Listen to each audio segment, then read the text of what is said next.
abna poku ahwene atena se bafo redo amo habusua asum dwe nka mo bibia boko de enka won so me ho ye na won so e nyame ti ase ye kra mo pa ye do bade na se bafo ho ye oh me ho ye pa na bafo watena se ahwe mani mo hemfa na de wani akire ana me na be kasa na tweme na so de minua no Nti onye minua enti twemani me wo ba ntia wakonwa no sije de onye minua sije de onye minua sije de o betu se migina mana no kro be se fa ba apiama to na me be bia be fine but abia yanko me ya de na fia se ba for de na crowd daily graphic one ana abana Ghanaian Times the crowd okay right daily graphic here monitor ni ri kan no promoting small scale mining so dear friends say gold catcher ya mampeni no pa otwa homa mu bia no me hote video no esam hanum bebre a tere say o say devices no it me recover 90% gold aha na no mampeni ekufuado etwa homa mu a wo de ba beye won de ba beye adwuma small scale mining for de ba beye adwuma na nsem bebre anopa kura sisi ano obi bisa say small scale mining na bani promote dia say miner no ko pefidie no ba now we don't know the government friend is saying ambition and any proposal no money any plans and money are towards this or the promote small scale mining no na graphic e bo ho dawru e wa ha no say e be ma relief bebre ama small scale mining adwuma no apage na fenso no unemployment rate ne ma bia enkoso e wo small scale mining mu no emma mining ho adwuma na efe no oha na bebre se bia wom ye say yemfudie ye say yenkwaye ye say yenso de nyina no enum ebetumi ahwe ayi ni nyina afiri ho no na omanfo nso so aye relief kakra nti gold catcher game changer na omampani akufuado de aba no yeah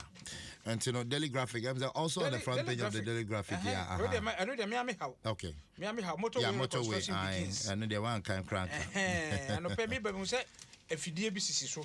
na me ma dwen say e bia na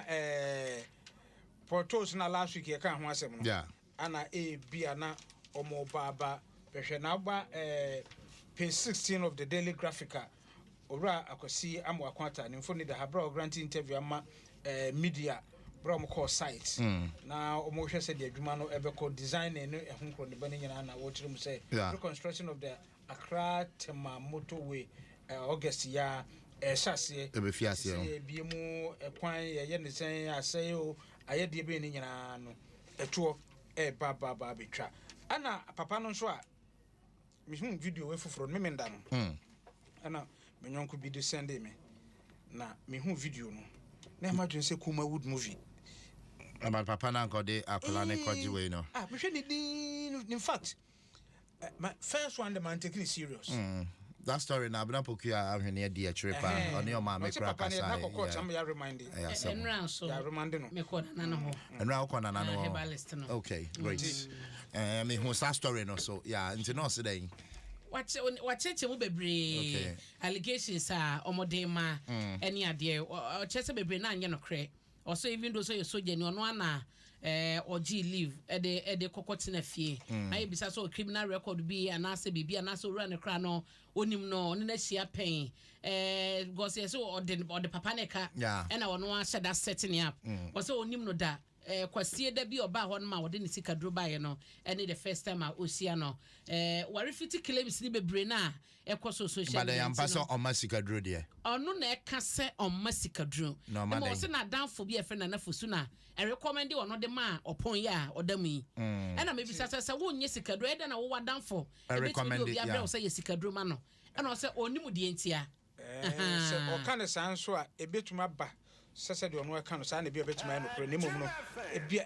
de se tia nyesika duro ni nyina nso na ya sebeta fra to mudi nipa ana moja ye enti se bia ono no frɛ security force de ekoso ni no I'm not defending him okay but se bia de obi pese oye ni dia na bia ono na duro a oye no bia sanity so tia se ne no o se papa ne bai na o kan sika duro sem no o tia ne se ye wo ma omode owo ni ade python sika ema ono ma opon no contact se onko fresh afo no opon ni so wo ne de osuro bia na wo na kopia na obi akokunu na wagu ne mo wo ma 12 nto de mienu beye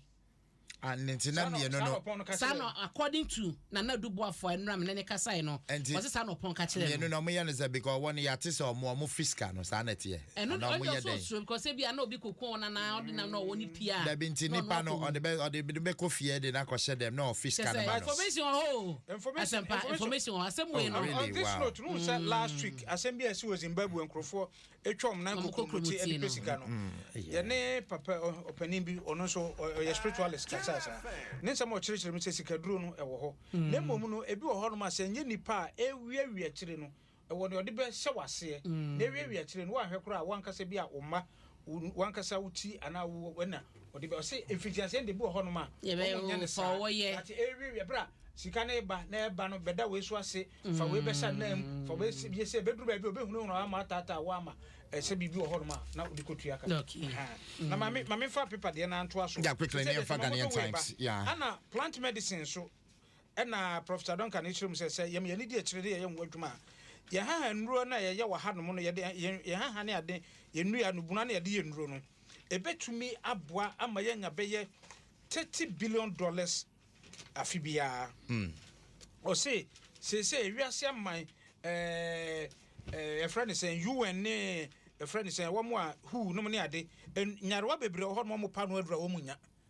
but ye ha nro ne ye ha ne ye nro ha no ebi ho no ma the potency no etimi kum sa ya de no nti se ye ne de akire ne hwehwemu e de ayadwuma de a afibia no Ghana anya sika kora no $30 billion ye ya ha ye sha odum ne wawa no ne eye sisi ho ne ye di dandania ana government aban enso ne bank ahodo aka bomu sa you start businesses no banks no na ban form so na wabo emabunu no bisiana wankasa ede ahye won mu enwuma ase entina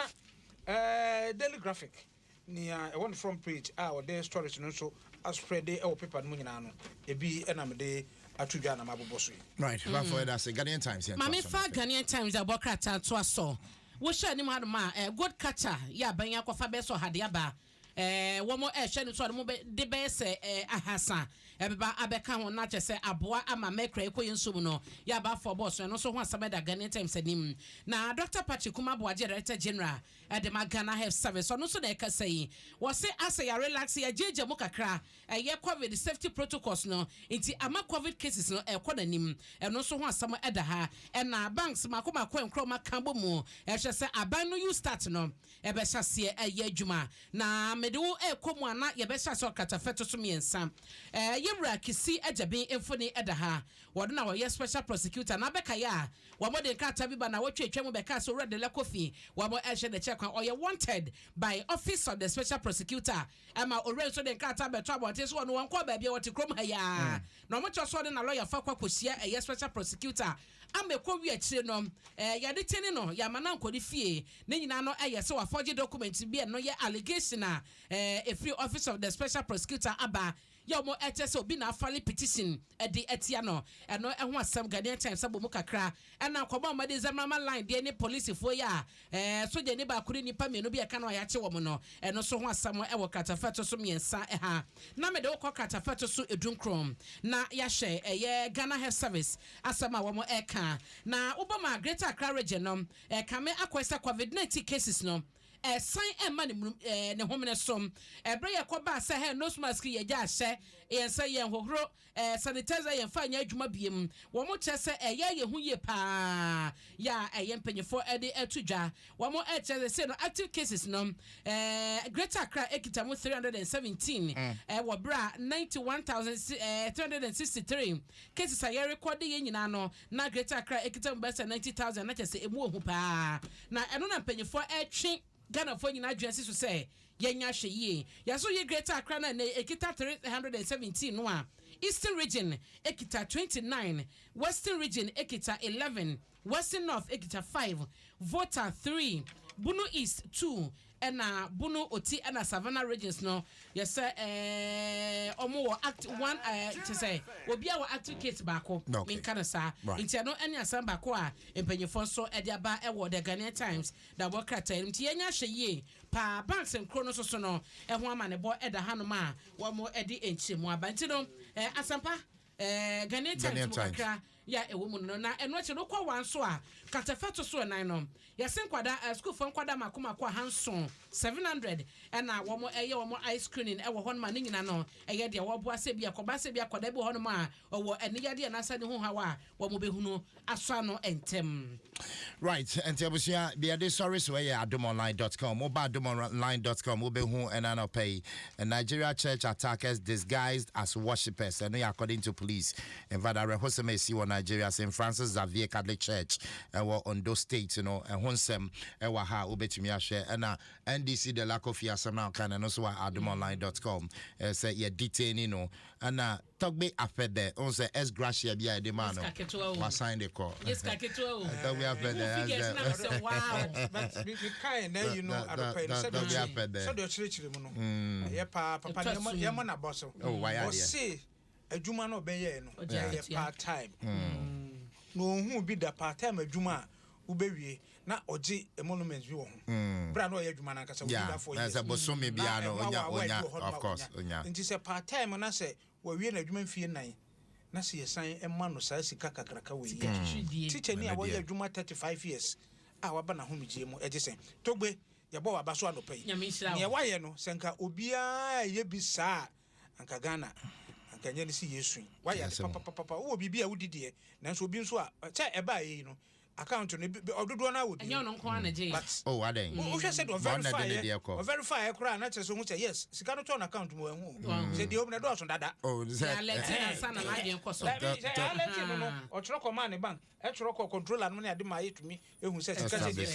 I know Sandani Coy. Sikana